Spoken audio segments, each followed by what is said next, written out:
날마다 쓰는 나의 신앙일기 TV 데일리 큐티 나무의 향기입니다. 오늘은 2월 8일 수요일입니다.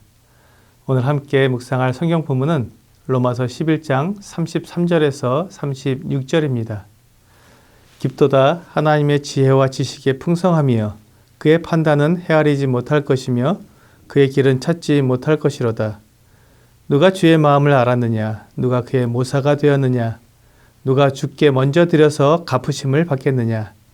이는 만물이 주에게서 나오고 주로 말미암고 주에게로 돌아감이라. 그에게 영광이 세세히 있을지어다. 아멘. 하나님의 지혜와 지식은 사람이 헤아릴 수 없습니다.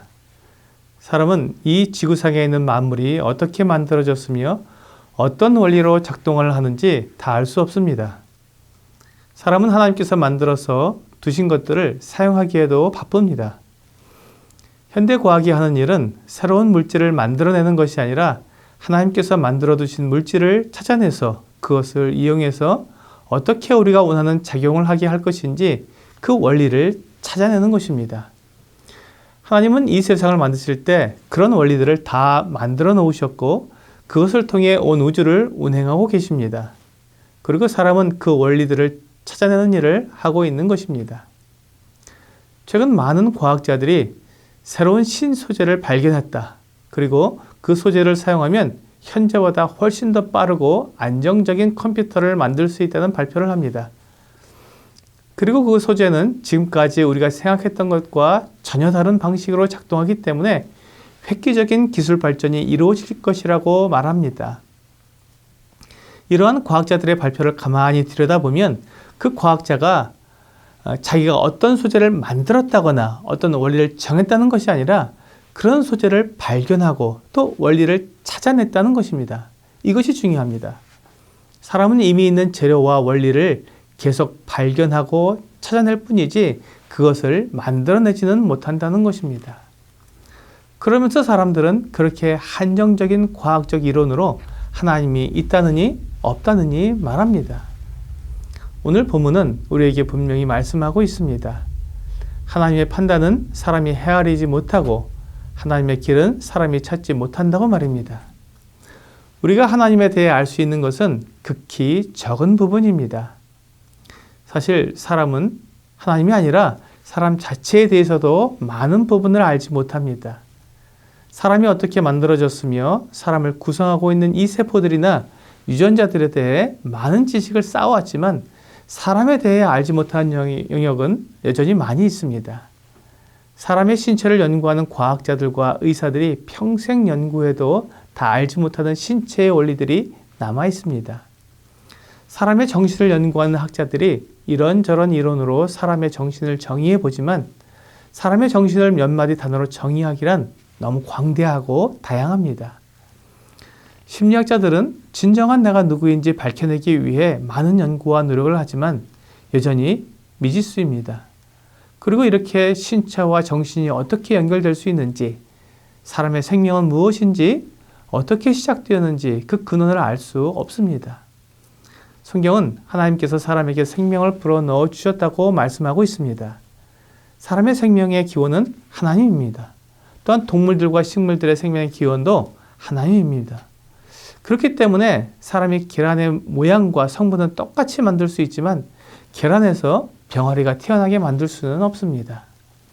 이렇듯 하나님의 판단과 길은 사람이 다 이해하지 못합니다. 사람은 하나님을 다 알 수는 없는 것입니다. 그리고 사람의 지혜로 하나님을 이렇다 저렇다 말할 수 없습니다. 유치원에 다니는 어린아이가 아버지의 삶을 다 이해하고 정의할 수 없는 것과 같습니다. 이렇게 하나님은 우리가 이해할 수 없을 만큼 크고 놀라운 지혜와 지식을 가지고 계십니다.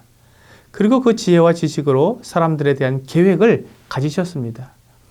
사람들이 죄를 짓고 멸망하게 되었을 때 그들을 구원하실 계획을 가지신 것입니다.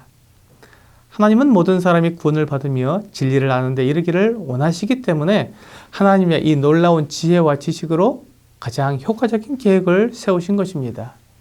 그것이 이스라엘 백성을 택하셔서 그들로 하여금 온 세상에 하나님을 나타내게 하신 것입니다. 하나님은 이스라엘 백성들이 이 계획을 성공하지 못하고 실패할 것을 알고 계셨습니다. 그래서 처음부터 구원자로서 하나님의 아들 예수 그리스도를 준비하신 것입니다. 하나님은 독생자를 보내셔서 사람들을 구원하셔야 한다는 것을 알고 계셨기에 그 길을 준비하셨습니다. 이스라엘을 통한 준비였습니다. 그리고 때가 되었을 때 하나님의 아들 예수 그리스도께서 이 땅에 태어나셨습니다. 하나님께서 그 아들 예수 그리스도를 십자가에 못 박히게 하신 것은 하나님의 아들의 피로 사람들을 사서 영원히 완전하게 구원하시기 위함이었습니다. 그러므로 하나님의 백성으로 부르신 이스라엘이라는 혈통이나 율법과 할례를 받은 자라는 특권 의식보다 하나님의 은혜로 구원을 받아 교회가 되었다는 것이 더 중요합니다. 교회는 이스라엘도 이방인도 모두 예수 그리스도의 사랑과 은혜를 입은 동일한 지체입니다. 여기에는 아무런 차별이 없습니다. 그런데 이런 하나님의 계획을 무시하고 이스라엘과 이방인이 서로 반목하고 갈등하는 것은 하나님의 은혜를 무시한 것과 같습니다. 이스라엘 백성들이 받은 은혜나 이방인이 받은 은혜나 모두 같은 것인데 서로 인정할 수 없다고 하는 것은 하나님을 제대로 알지 못하는 어리석음에서 나온 생각입니다. 오늘의 적용 질문을 보겠습니다. 나에게 있는 것 중에 주님께 받지 않은 것이 있습니까?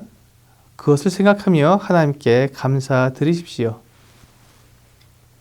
나의 생명, 몸, 지혜, 지식, 가족 등 나에게 주어진 모든 것은 다 주님께서 주신 것입니다. 우리는 빈손으로 태어나서 빈손으로 돌아가게 됩니다. 그렇게 아무것도 없던 나에게 하나님이 모든 것을 주셨습니다. 그러므로 내가 가진 것으로 다른 사람들에게 자랑하거나 하나님을 대적하는 것은 어리석은 것입니다. 나에게 있는 모든 것을 주신 하나님께 감사하며 나와 동일한 은혜를 입은 사람들을 인정하는 것이 참된 지혜입니다. 오늘 내가 하나님께 받은 것을 생각하며 그것을 비교하기보다는 감사하고 서로 사랑하는 여러분과 제가 되기를 주 예수님의 이름으로 기도합니다.